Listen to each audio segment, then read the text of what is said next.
Hey guys, what's up? So here at the range today, I did not do one particular video thing.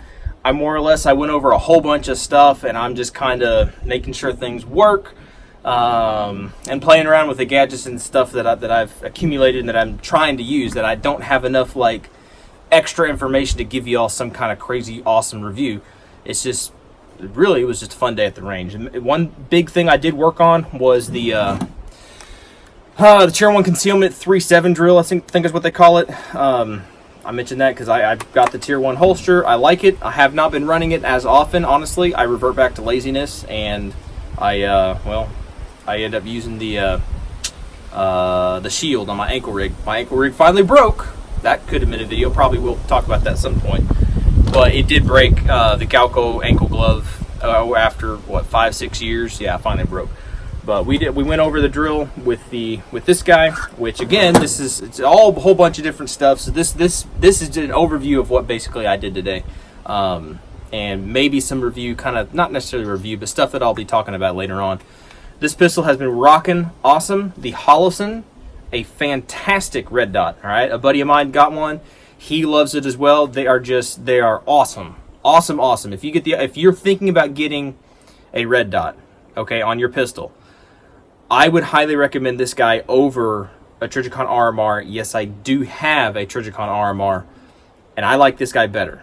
Right, hands down, I like it better. I paid about $100 more for the RMR than I did for the Holliston. So you would think if I'm not gonna try to defend my buying the Trijicon by saying it's better. Well, so far this guy has been better. But anyway, the Holliston's been working good. The Brownell slide's been working good. I got the Wolf barrel in there. Y'all know the build and everything. It's great. Working wonderful. Moving down the line, we ran a couple rounds through this guy. Not a whole lot. The bolt carrier group, the one that we Cerakoted, it's still running, still going good. Hadn't scratched off too much stuff yet. Bust it out for y'all. On the high stress parts, or high wear parts, not stress, you can see carbon shows up on this guy real bad. But yeah, he rubs off some of the finish on the sliding areas and the friction areas, whatever you want to call them. But overall, he's holding up pretty stinking well. I'm pretty impressed with that. And the rifle overall, or pistol, I should say, it's working pretty good. It's working pretty well. I think my mom would correct me. 12.5-inch cut barrel. It seems to be good. I have not really done any kind of accuracy testing on it. It's not really what this gun is for. But at some point, I probably will end up doing that. I mainly just was doing function checking, making sure it was running, run a couple mags through it, see how it's working, just a longevity kind of thing. It seems to be rocking. It kicks a little bit. It's a little stiff on the recoil. Little bit. No, it's not bad for an AR. For an AR, it kicks a little bit. Anyway, that guy's working good.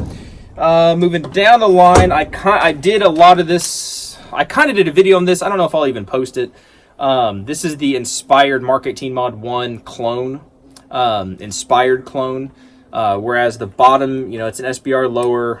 It's Colt Geisley B5 stock. Clone correct lower. The upper has obviously the suppressor, the barrel, and the EOTech. The charging handle is a Colt.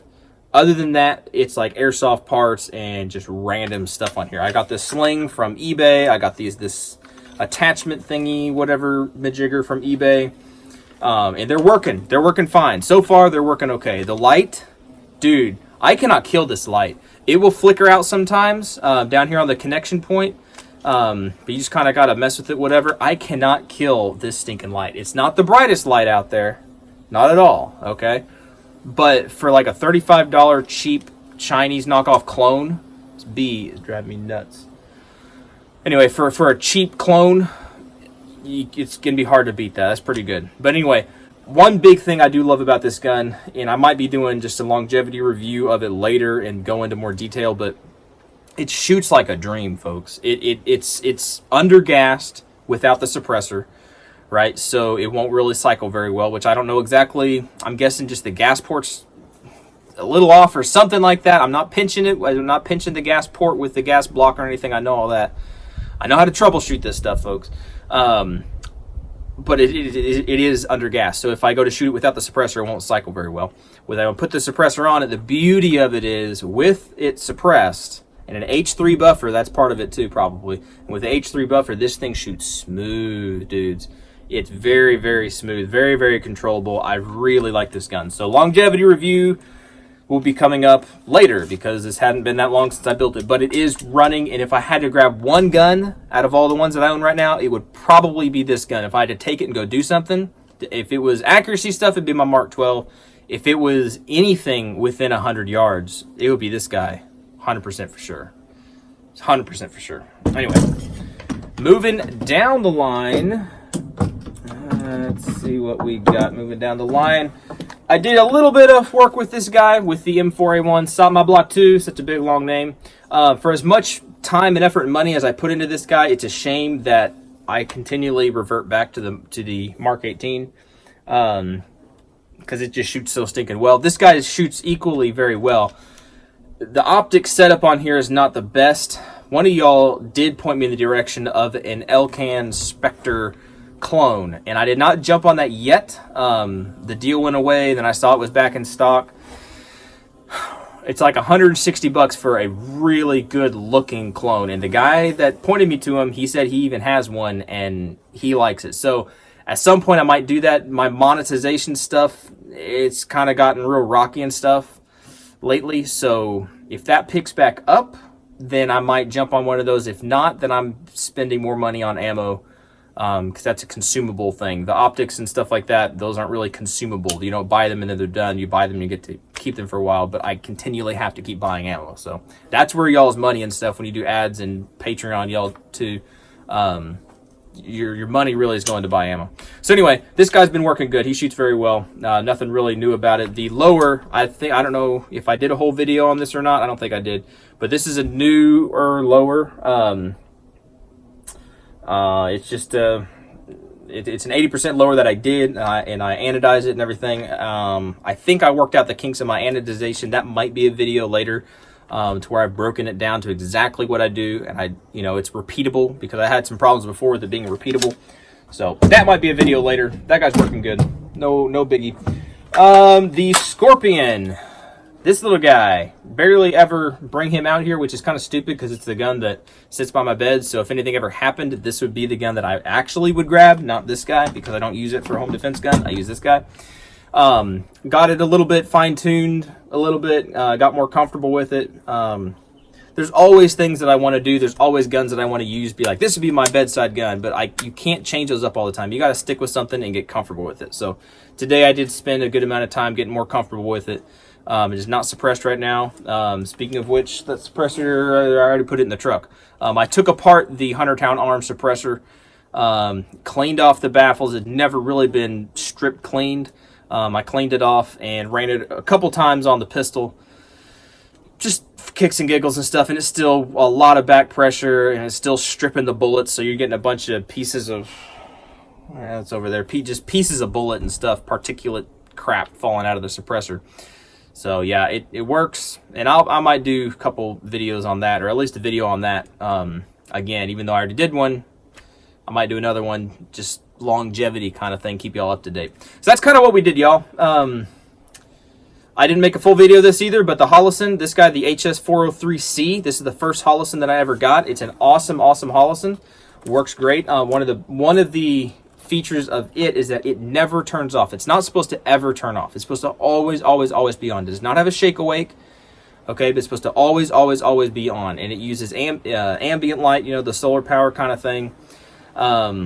It uses that, and it can use that in conjunction with the battery. If it's completely dark, it'll use the battery. It's a cool system. The problem is I did have it die on me. It completely died. It went fudgesicles. It did not work. And I noticed that a couple of times whenever I picked the gun up and just checked the optic, and it wasn't on. So I'd turn it on, and it would turn on, and I was like, okay, that's fine. But that's not what I wanted it for. I wanted this thing to always be on. That was the selling point for me. And so after a little bit of that happening, I replaced the battery, and I was like, okay, well, yeah, this battery's like, a year or a couple years old or whatever. Even though they're supposed to last like 5 years or however long, I was like, okay, I'll give it to them. it quickly kind of went out again. I couldn't get it to work. I couldn't get it to stay on. It had like a couple different... Long story short, I was getting on a rabbit trail anyway. Long story short, I sent it back to them. They said, yeah, something was wrong with it. They replaced it for free. Totally for free. Awesome, awesome, awesome. So, yeah, that's that guy. Only problem I've ever had with the Holliston. That's the only problem I've ever had with it. Other than that, the other Holliston's been running good. The 507C has been great.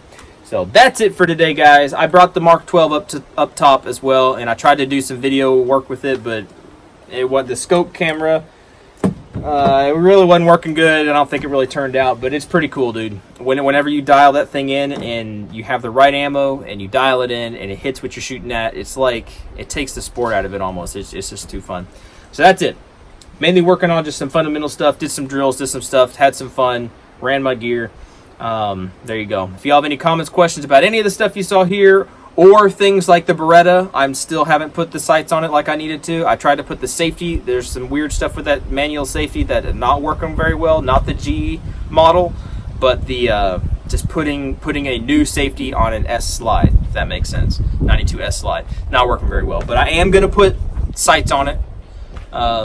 So that is coming. And then I am going to probably do a complete strip.